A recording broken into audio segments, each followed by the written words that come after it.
Welcome back, and welcome now to our political panel. With me in studio in Dublin, our Fine Gael Europe Minister and TD for Dunleera, Jennifer Carroll MacNeill. Also Wicklow TD Jennifer Whitmore, who's the Social Democrat spokesperson on climate and children. And joining us from our Cork studio is Sinn Féin Justice spokesperson and Kerry TD Pa Daly. And we'll hear from them after this reminder of the past week in politics, which began with the Taoiseach's First Leaders' Questions.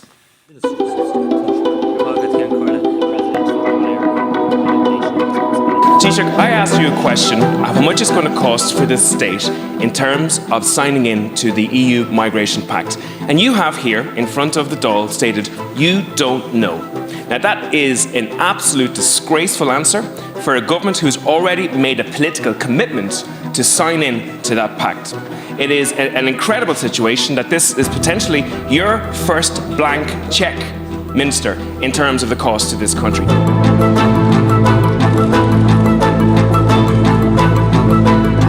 In relation to the triple lock, I think the Taoiseach has set out very clearly the government's position in relation to this. It seems to me to be absurd that we would live in a world where effectively Russia would have a veto, where we could send peacekeeping troops as one such example. So the Taoiseach has outlined his intention to bring forward legislative proposals. He'll do that in due course, and I hope that's something that can be done in the lifetime of this government. That is not in any manner or means a move away from military neutrality.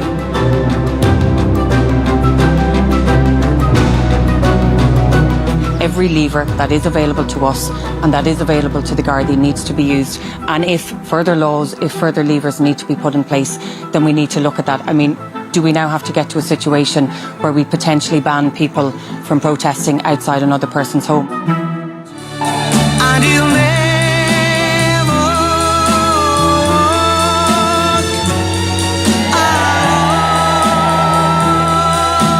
Justice for the 48!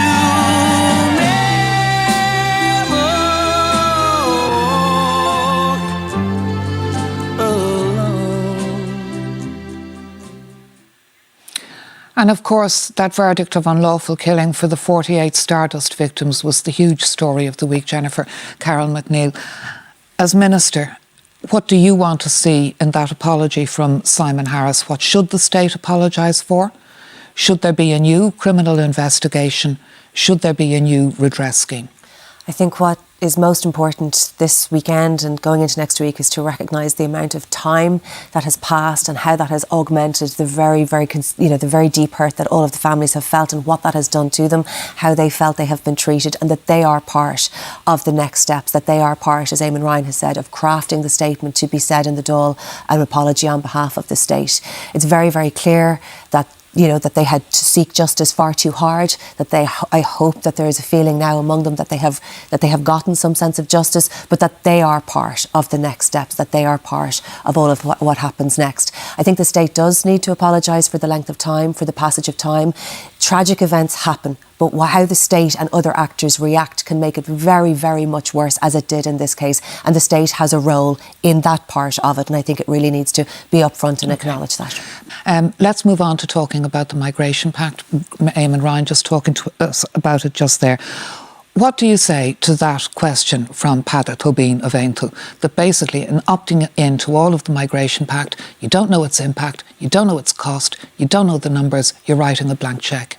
What we do know is that migration has increased very considerably over the last 3 years. What we do know is that we expect it to continue to increase, both for climate reasons and also because of geopolitical instability. And what we do know is that we're best equipped to manage that very considerable challenge by working with European partners. Of course, we don't know exactly what the numbers are going to be and therefore what the cost would be. And Padra knows that quite well.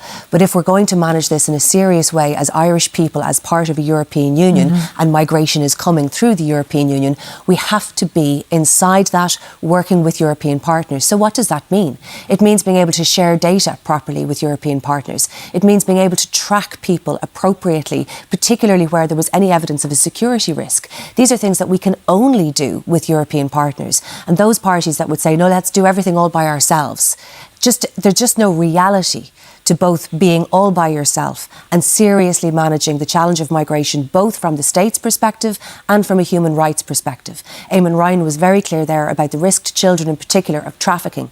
We need to have shared data systems. We need to have shared processes to be able to protect people secure their human rights and also manage our borders in a collective way. And just in reply to that, the 5 sections that Sinn Féin say we shouldn't opt into. But this is the Sinn Féin approach. They are anti-European. They've consistently voted against further integration in the European Union.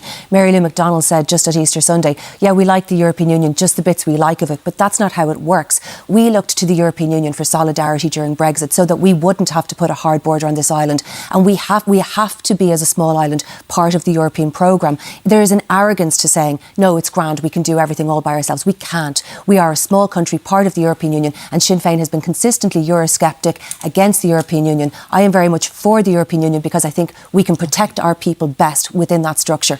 Very clear difference. The other in terms, because we are learning that there will be extra scrutiny than the original amount planned. How much extra scrutiny? Can you guarantee, for instance, the guillotine will not be used in passing this bill through the Dáil? Well, there's a series of things. First of all, there's debates by the Dáil, there's in the Seanad, there's Oireachtas hearing committee. Ultimately, this is going to have to be put through by legislation. And but ultimately, governments can come in with guillotines to say you've had enough debate, it's over, on the other hand, vote it's now. as though this has just happened. This has been in gestation for 8 years. There have been updates to the Dáil by the Minister for Justice, the Taoiseach. You know, we are running into the space very quickly now of red herrings as well. Referendums, for example, that are not necessary. You know, a sense of, well, we've never heard about this before. We have. There's been a very steady process by the Irish state engaged in that. It's been, you know, referenced in the Oireachtas before. We will provide any briefing that's necessary. We will engage in the different debates. Ultimately, this does have to be put through by legislation. So let's not create a whip around of panic that somehow this is something that's just emerged yesterday and now there needs to be a referendum or otherwise. That's exactly the sort of divisive language, divisive whipping up on social media that we do not need to see. This is about managing our borders better. This is about rules-based migration and human rights, but rules-based migration in the EU, and it is important. Well, I think the hate speech legislation is about having additional sentences if an offence is committed. That's not about, and about incitement to hatred generally going online. That's also been talked out of, into something that it's not. But what this is basically is the Gardaí trying to manage difficult situations, and they do need strong powers. But I stand with the judgment of the Gardaí. I worked with the Gardaí in Ballybrack, for example, where we had very considerable difficulties. And again, they tried to de-escalate it because the very thing that they want is social media clips. And you can see, even when the Gardaí do intervene, the social media clips go further and further and further. And we are all walking into the trap set, by discussing this. Yes, there needs to be a stronger response. And we'd all like to see that. But at the same time, that's exactly what's being set up. That people come and protest in a particular way, there's a strong response, and it emboldens more and more on social media channels that maybe you and I and Jennifer and Pat are not necessarily seeing all the time. Except this. And looked to extend it. And what you're talking about in the hate speech legislation that Pa is talking about is basically we have had hate speech legislation going back well over 100 years. And all it does is extend it to the online presence, which is where most of this is being stoked up, and the risk that that goes further. That's what it is. Or the other piece is about if I am committing a criminal offence, if I am assaulting somebody, and while I'm doing it, I call them a racial slur, for example. It gives the judge an opportunity to give me an extra year or 2 years in prison as part of my sentence. That's basically it. But as we were talking about, this has been whipped up into something that it is not. And all of this protests, all of the concern around politicians, all of these things are coming from a dialogue that isn't reflected in reality. And I'm not particularly impressed that private conversations between the party leaders end up on the front page of The Independent. Fortunately, we're in a budget situation where we're both able to extend public services. By the way, for example, the free book scheme for children at school, the extension of the hot meal scheme, these are public services that are being delivered. Conversations between the party leaders remain private? I'm not part of those conversations. But I know that we're in a situation now where we're both able to extend public services and able to give people more money back in their tax because of the management of the economy. So Fine Gael would like to see that people don't reach the top rate of tax until they hit €50,000. That takes a number of incremental changes over budgets. We've implemented 3 of them so far.